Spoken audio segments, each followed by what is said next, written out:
Hello friends, பட்ஜெட்டில் wireless mic வாங்கினா ஒருத்தான தான் இந்த வீடியோவில் நம்ம பார்க்க போகிறோம். ஸோ நான் ஆல்ரெடி ஒரு மைக் வாங்கி வச்சுருக்கேன். ஸோ அது என்ன மைக்னு பார்த்தீங்கன்னா K8 ஒயர்லெஸ் மைக்ரோஃபோன். ஸோ இது உண்மையாகவே இதோட ப்ரைஸ் வந்து பார்த்தீங்கன்னா 400 450 வரை ஆகும். அமேசான் ஃப்ளிப்கார்ட்டில் வாங்கினீங்கன்னா நான் இது லோக்கல் மார்க்கெட்லேருந்து தான் வாங்கினேன். ஸோ அன்பாக்ஸ் பண்ணி பார்ப்போம்.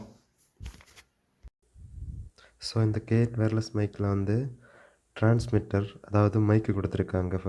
அப்புறம் ஒரு லைட்னிங் கேபிள் ஐஃபோனில் கனெக்ட் பண்ணுறதுக்கு, அப்புறம் ஒரு ரிசீவர், அது சி டைப் தான். ஸோ நெக்ஸ்ட் ஒரு மேனுவல், அப்புறம் ஒரு சார்ஜிங் பின், அதுவும் சி டைப் தான் சார்ஜிங் பின்னும். ஸோ இவ்வளோ கொடுத்துருக்காங்க பாக்ஸில். ஸோ இதை நேற்றுக்கு அன்பாக்ஸ் பண்ணி முடிஞ்சு, பட் செக் பண்ணலான்னு எடுத்தப்போ சார்ஜ் இல்லை. ஸோ சார்ஜ் போட்டுட்டு அப்படியே இன்னைக்கு செக் பண்ணலான்னு எடுத்துருக்குது. ஸோ செக் பண்ணலாம் நாம. ஸோ ஃப்ரெண்ட்ஸ், மைக்கை கனெக்ட் பண்ணியாச்சு. இப்போ நான் பேசிகிட்ருக்கேன், இந்த மைக்கில் தான் பேசிகிட்ருக்கேன். என்னோடய வாய்ஸ் இந்த மைக்கில் தான் கிடைக்குது. ஸோ நல்லா தான் இருக்குதுன்னு நினைக்கிறேன். ஸோ இப்போ நான் இதை ரிசீவரை எடுக்கிறேன். அப்போ என்னோடய மொபைல் உள்ள மைக் கேட்கும். ஸோ அது எப்படி இருக்குன்னு பாருங்கள். ஸோ இப்போ நான் பேசுகிறது என்னோடய மொபைல் உள்ள மைக்கில் நான் பேசி, இதுக்கு முன்னாடி பேசுனது இந்த மைக்கில் பேசிகிட்டு இருந்தது, இந்த ஒயர்லெஸ் மைக்கில். ஸோ திரும்ப கனெக்ட் பண்ணுறேன், எப்படி இருக்குன்னு பாருங்கள்.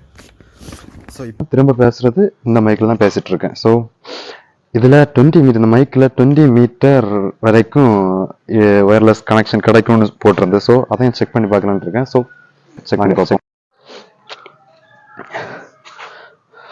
இப்போ நான் ஒரு 1 மீட்டர் கேப், ஒரு 2.5 மீட்டர் கேப், 2 மீட்டர் கேப்பில் இருக்கும். இப்போ பேசுறது எப்படி இருக்குது? அந்த 10 மீட்டர் கேப்பில் இருக்கேன். எப்படி கேட்குது? இப்போ எப்படி இருக்குது? ஸோ இந்த மைக்கோட என்னோட ஹானஸ்ட் ரிவ்யூ என்னென்னா, ஃபர்ஸ்ட் ஆஃப் ஆல் இந்த மைக்கில் உள்ள அந்த கிளிப்பு ரொம்ப ஸ்மாலாக இருக்குது. ஸோ அது ஒரு அன்செக்யூராக இருக்குது. நம்ம இப்போ விளாக் எல்லாம் பண்ணும்போது, இதெல்லாம் யூஸ் பண்ணும்போது ரொம்பவே கஷ்டமாக இருக்கும். ஏன்னா விளாக் கண்டிப்பாக தேவை இதெல்லாம், இந்த மாதிரி மைக்கு. பட் ஸ்டில் இது ரொம்ப அன்செக்யூராக இருக்குது.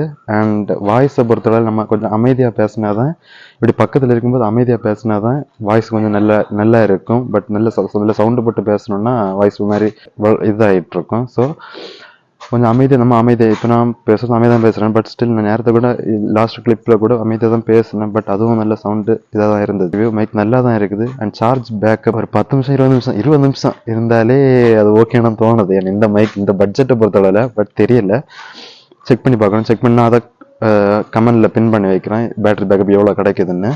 ஸோ இந்த மைக் எப்படி இருக்குன்னு உங்களோட ஒப்பீனியனை கமெண்டில் சொல்லுங்கள்.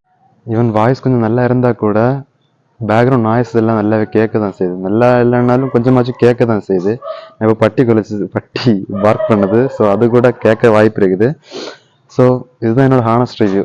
இந்த மாதிரி வீடியோஸ் இன்னும் பார்க்கணும்னு நினச்சிங்கன்னா, what to do. So see you guys.